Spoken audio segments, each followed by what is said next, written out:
Hey, welcome back, YouTubers.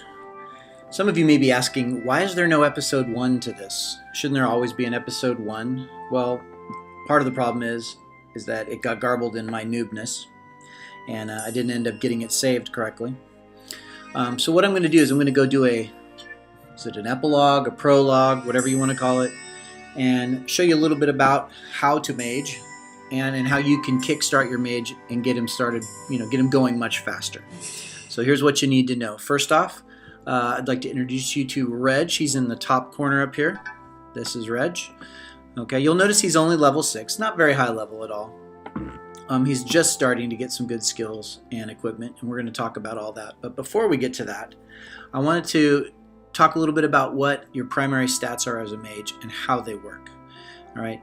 Anytime you get a level up, you should, if you can't immediately say, go and go to your trainers, all right, save it, all right, because you're going to get 3 points at every level up that you can spend on any of these skills, and so you definitely want to have a plan on how you want to spend those points. Don't just immediately throw them into intelligence and skill, because as other trainers open up, you're going to want to hybridize your mage, and give him different skills from different classes, and so you might have to spend it on charisma or endurance, and we'll talk a little bit about that. But just as far as maging goes, your primary stat is going to be intellect, and so we'll pull that one up, or intelligence, sorry. And you can see it's the primary stat for spellcasters. This helps with spell power, which is right here. Okay, spell power obviously makes your spells hit harder, and it's the gate. Okay, as you get new skills, or as you make more levels and new skills become available, you have to have higher intelligence and higher skill to get them. So it's a gate, but it's also what makes your spells work better. Okay, so intelligence is your primary one. If I don't have another class that I'm trying to train up for, I usually put 2 in intelligence. Unless it's getting way ahead of skill, then I'll catch skill up. Intelligence also seems to help out with your melee staff there. You'll notice he's carrying a staff. It looks like a nice little wizard staff there. Okay, and you'll notice the attack power is 27. All right, with that. Now, if I change this to a sword, okay, you'll notice that the attack power drops down to 9. Well, this is for a couple reasons. One, you'll notice that my strength is only 5. Right? And strength is what allows you to wield more powerful melee weapons, obviously, and to deal more damage with them. So part of the reason that's so low is because, my strength is low. The other reason is because it's a lower level weapon than the staff. But even if I had the equivalent level sword, it would be significantly lower, okay, than the melee damage that I can do with my staff. So I switch back to staff, and of course you'll notice that because I put my points in intelligence, it's also increased my melee power, my melee weapon attack power, because I'm doing that. Well, let me get that staff equipped. You'll notice it increases the attack power there. All right, so lesson learned here: always equip a staff if you're going for a low strength, high intelligence mage. And I don't know why you do anything but that. All right, the next primary stat is skill. Okay, you'll see that skill is also a gate. Okay, all of your mage spells, okay, specifically from the mage trainer, are going to have intelligence and skill requirements. So as the level of spell goes up, you'll need higher intelligence, higher skill. Obviously, that shouldn't be a mystery. Okay, so it's a gate, but it also increases crit. All right, and what you want is your spells to hit hard because they're high spell power, and you want them to crit to get double or greater damage.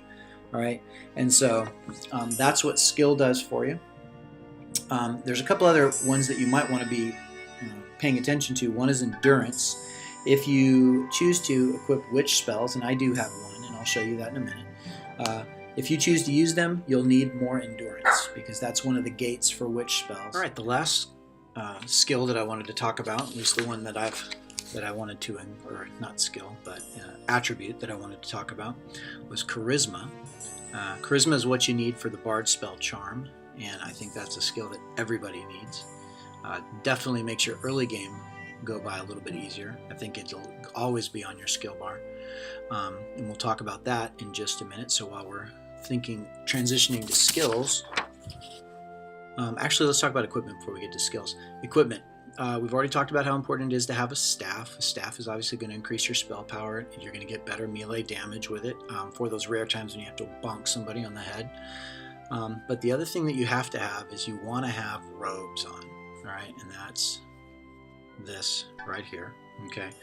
The robes will increase your spell damage, okay? But notice it makes your armor value very low, right? If you've played at all, you've seen a knight's armor value. This is very, very low, right? Makes you pretty squishy. You'll take a lot of damage if you let them get up close to you, right? So you want to learn that you are a ranged attacker. Okay, you don't want to stand toe-to-toe with these guys, and you want to be able to master kiting. Kiting is where you have them follow you around. You try to stay just outside of melee range. You let your spells hit them, and never let them hit you. And so there's a skill that I'm going to get next called Blizzard. I believe it's called Blizzard. That allows you to slow them, which is going to make kiting much easier. You know, might actually replace lightning. And we'll talk about that in a minute. But we show some kiting in episodes 2 and 3. Me and Reg being we, and we'll you can look back at them and see that. The other thing that you have on your equipment bar besides a weapon and your armor is trinkets. Okay, and I'm clicking in the wrong spot. Anyway, you can equip 2 of these. You'll find tons of them. There's a wide variety of different things that they modify. I think that as a mage, you're looking for trinkets that have crit power, spell power, and reduced cooldown. And you'll notice on mine, this one is kind of the newest one I've gotten. It's a little bit higher level than the other one, and you'll notice it adds 5% crit and 8% attack speed. I think anything above crit, spell power, and cooldown, okay, are going to be just gravy. You know, I'm not looking for attack power. I'll take it if I can get it, or attack speed. Okay, that'll make me cast the little fireballs, or with this, it's ice, the little ice balls, a little bit faster. But I'm looking for crit. I want as much crit as I can get. I want as much spell power as I can get, and I want cooldown. There's a couple of them that lower your cooldown, which means that your spells will be available more often. You know, the timer that's slowing you down from using them, from spamming them. Yeah, that'll slow down. So those are the things that you want on your trinkets. Now let's talk a little bit about skills. So we're going to go to our skills tab. Okay, you can see you can have 6 active skills at any point. I still have the warrior skill, or the knight skill, which is the melee strike. I'm going to keep that until I get something better, but obviously I don't want to be focusing on melee damage, and so there's going to come a time when that thing's going to disappear. One of the first mage spells you get is Chain Lightning. Chain Lightning does hit multiple targets. It'll hit the first one the hardest, and then it branches and hits a second one a little, not quite as hard, and then a third one not very hard at all. But you're definitely doing damage to 3, and the one that you're hitting first is getting a pretty good shot. And as your spell power goes up, that gets even better. The next one I have there, which is I think everybody needs, especially early on, is Charm. Charm, you're going to want to pick one of your targets. You're going to want to charm them early in the battle. Charm will not only keep them from attacking you, okay, but it causes the charmed target to attack its mates, and its mates will attack it. So it's a great way to start off. I usually charm my first one.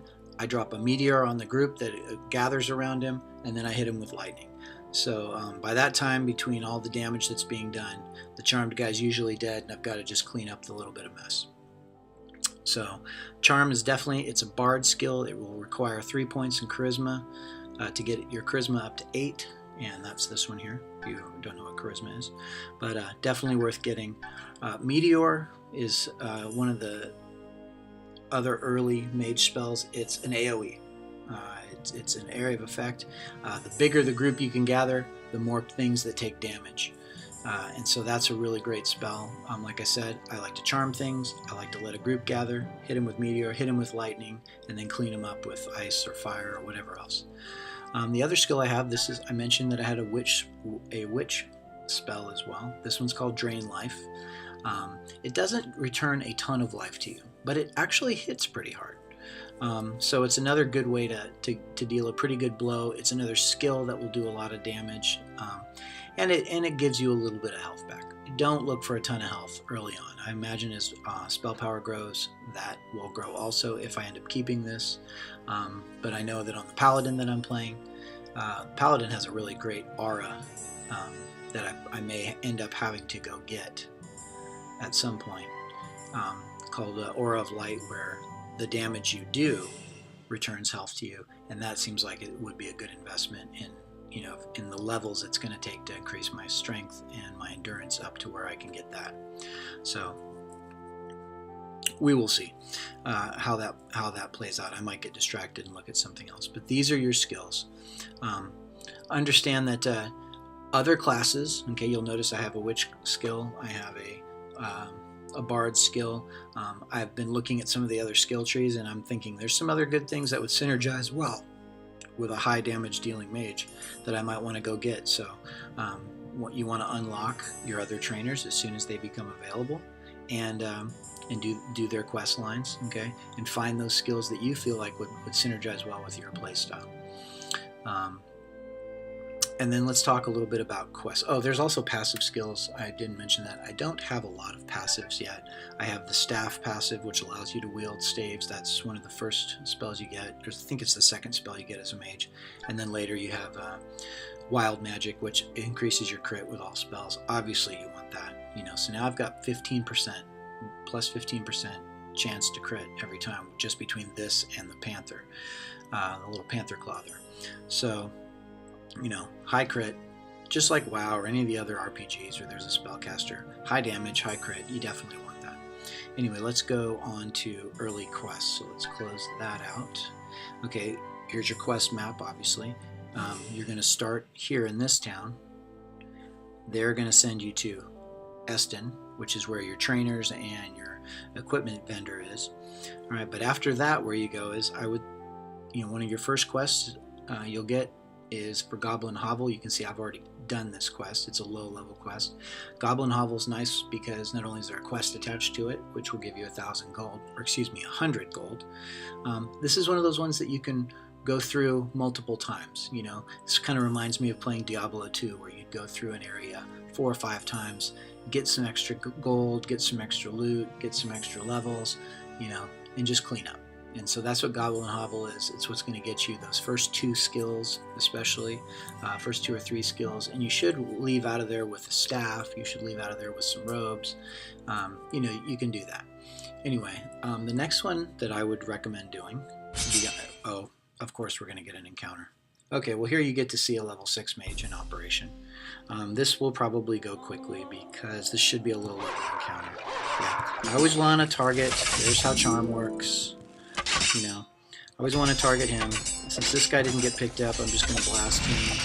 Okay, you can see how hard those things hit. And then, of course, we're going to drop a meteor, like I said. Whoa! Actually, we didn't even get the meteor off, but that was an easy one. You will hit random encounters as you go back and forth. If you go back and forth enough, you'll pick these up. It's kind of fun. Anyway, before we were so rudely interrupted, we're heading down here.